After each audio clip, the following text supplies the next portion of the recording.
جسمانی سزا اور تشدد پسندی کی نفسیات۔ ہمارے سماج میں تشدد برائے تعدیب والدین اور اساتذہ کا جائز حق مانا جاتا ہے۔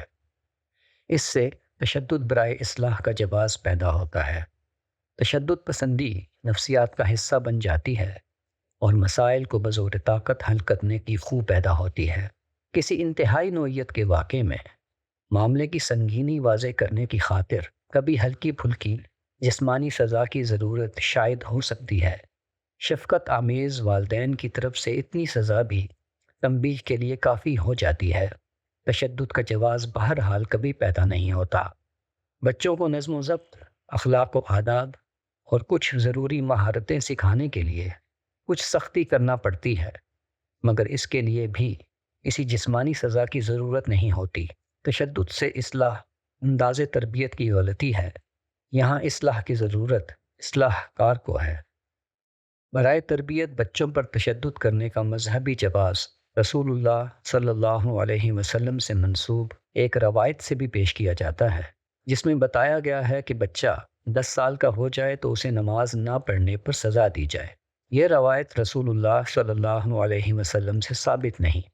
اس مضمون کی روایت یوں ہے کہ عمر بن شعیب اپنے والد سے اور وہ دادا سے روایت کرتے ہیں کہ رسول اللہ صلی اللہ علیہ وسلم نے فرمایا، جب تمہاری اولاد 7 سال کی ہو جائے تو تم ان کو نماز پڑھنے کا حکم دو، اور جب وہ 10 سال کے ہو جائیں تو نماز نہ پڑھنے پر انہیں مارو اور ان کے سونے کے بستر الگ کر دو۔ ذخیرہ حدیث میں یہ روایت صرف 2 صحابہ سے منقول ہے، صبرہ بن معبد الجہنی رضی اللہ تعالی عنہ، عبداللہ بن عمر رضی اللہ تعالی عنہ۔ پہلے صحابی صبرہ بن معبد سے منقول تمام روایات ایک ضعیف راوی عبد الملک بن الربی الجوہنی کی وجہ سے ضعیف ہیں۔ علماء حدیث اس روایت پر جو حکم لگاتے ہیں وہ یہ ہے، اسناد ضعیف فیہ عبد الملک بن ربی الجوہنی فہو ضعیف الحدیث۔ دوسرے صحابی عبداللہ بن عمر کی نسبت سے منقول روایت منقطع ہے۔ یہ سب سے پہلے المدونہ الکبریٰ امام مالک میں نقل ہوئی۔ یہ روایت ابن وہب بیان کرتے ہیں، جن کی پیدائش 125 ہجری کی ہے، جبکہ جن صحابہ سے وہ نقل کر رہے ہیں ان دونوں کا انتقال 65 ہجری سے پہلے ہو چکا تھا، یعنی ان کی ملاقات ثابت نہیں۔ امام مالک نے اس روایت کے علم میں ہونے کے باوجود خود بھی اسے اپنی موطا کا حصہ نہیں بنایا۔ عبداللہ بن عمر سے یہ روایت سب سے پہلے حدیث کی جس کتاب میں سامنے آئی وہ مصنف ابن ابی شیبہ ہے۔ ان تمام روایات میں سواد بن داؤد موجود ہیں، جن کے بارے میں متعدد علماء جرح و تعدیل مطمئن نہیں ہیں۔ مثلا حافظ ذہبی نے ان پر ضعف کا حکم لگایا ہے۔ اسی طرح تقریب التہذیب کے مصنف کے بقول یہ راوی ضعیف ہے، مگر اس پر اعتبار کیا جاتا ہے۔ اس کی رائے کو سوائے احمد بن حنبل کے کوئی اچھا نہیں سمجھتا، لہٰذا تنہا صرف اسی ایک راوی کی بنا پر عبداللہ بن عمر سے مروی اس سلسلے کی تمام روایات ضعیف قرار دی جا سکتی ہیں۔ چنانچہ یہی وجہ ہے کہ بہت سے معاصر علماء حدیث نے بھی اس روایت کو سندن قبول نہیں کیا۔ نیز روایت میں اس کی صراحت نہیں کہ عمر بن شعیب اپنے والد کی نسبت سے خود اپنے ہی دادا سے روایت کر رہے ہیں یا ان کے والد اپنے دادا سے روایت کر رہے ہیں۔ پہلی صورت ہے تو روایت میں ارسال ہوگا اور دوسری ہے تو انقطاع ہوگا۔ ابن ابی شیبہ نے اس پوری بات کو ایک تابعی کے قول کے طور پر بھی الگ سے نقل کیا ہے، جس سے اس بات کو تقویت ملتی ہے کہ یہ سرے سے حدیث تھی ہی نہیں، بلکہ ایک تابعی کا قول تھا۔ چنانچہ مصنف ہی میں ہے، وقیع کہتے ہیں کہ سفیان نے ابی رجا سے اور انہوں نے مکحول سے سنا کہ جب تمہاری اولاد 7 سال کی ہو جائے تو تم ان کو نماز پڑھنے کا حکم دو، اور جب وہ 10 سال کے ہو جائیں تو نماز نہ پڑھنے پر انہیں مارو۔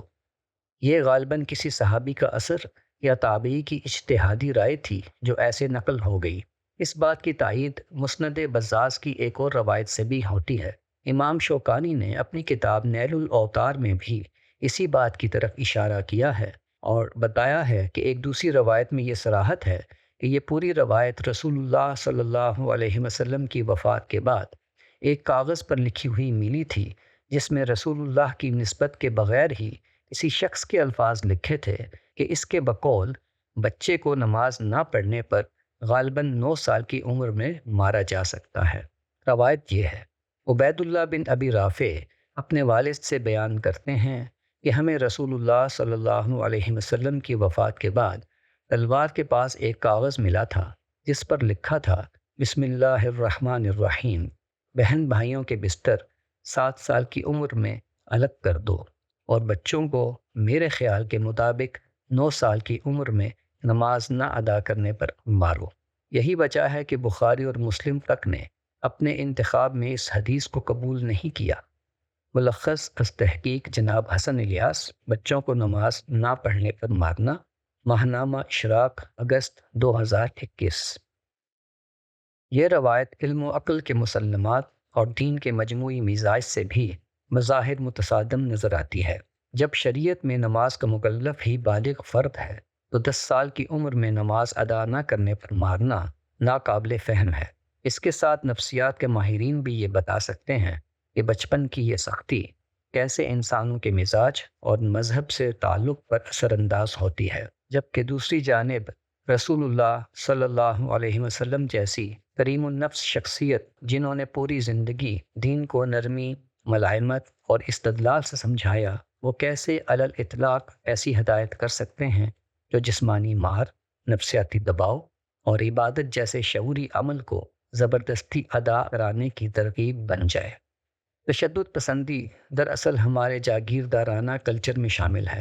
رعایا کو زیر نگین رکھنے کے لیے ان پر تشدد کے مظاہرے ایک لازمی عنصر کے طور پر اس کلچر کا حصہ چلے آئے ہیں۔ اسی کے مظاہر ہیں جو ہم مختلف صورتوں میں دیکھتے ہیں۔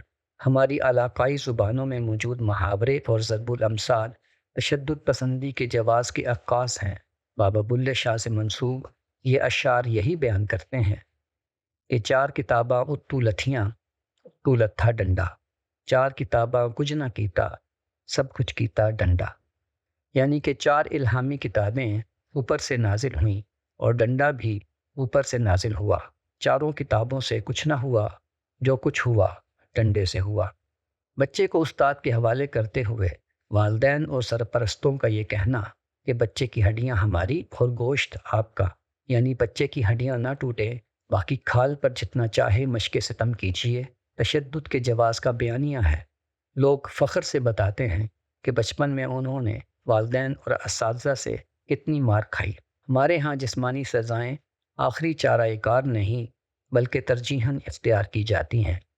تشدد سے تربیت پانے والے بچوں میں ڈر، عدم تحفظ، منافقت، جھوٹ، بددیانتی، بزدلی، بدتمیزی اور طاقت کے بل پر مفاد اور مقاصد کے حصول کی خصلتیں پیدا ہو جاتی ہیں۔ سماج اس وقت اگر اخلاقی حالت کی ناقابل رشک سطح پر نظر آتا ہے اور تشدد پسندی اور طاقت کے بل پر مسائل حل کرنے کو درست سمجھتا ہے، تو اس کے پیچھے تشدد برائے اصلاح کے بیانیے کا گہرا عمل دخل ہے۔ لوگوں کی بڑی تعداد اس بات پہ یقین رکھتی ہے کہ ملک میں مثبت تبدیلی لانے کا واحد مؤثر طریقہ یہ ہے کہ کرپٹ سیاستدانوں کو سولی چڑھا کر تعمیر نو کی بنیادیں رکھی جائیں۔ آمریت کو پسند کرنے والے بھی اسی نفسیات کے حامل ہیں۔ انہیں ملک کے مسائل کا حل ایک مطلق العنان حکمران میں نظر آتا ہے جو اپنے آہنی ہاتھوں سے سب کچھ درست کر دے۔ اپنے مطالبات منوانے کے لیے مختلف گروہوں کا سرکاری اور نجی املاک کی توڑ پھوڑ کرنا، سیاسی انتخابات اور مذہبی اجتماعات کے دوران میں ہونے والے پرتشدد جھگڑے اسی تشدد پسندی کے مظاہر ہیں۔ یہاں تک کہ طب کا شعبہ بھی اس بہیمانہ نفسیات سے محفوظ نہیں۔ ڈاکٹر حضرات اپنی ہڑتال کے دوران میں مریضوں کی جانوں کو یرغمال بنا کر اپنی مانگیں پوری کروانا درست سمجھتے ہیں۔ وکلاء جتھا بندی کر کے مخالفین پر حملے اور تشدد کے جواز پیش کرتے ہیں۔ پولیس زیر حراست ملزمان پر تشدد روا سمجھتی ہے۔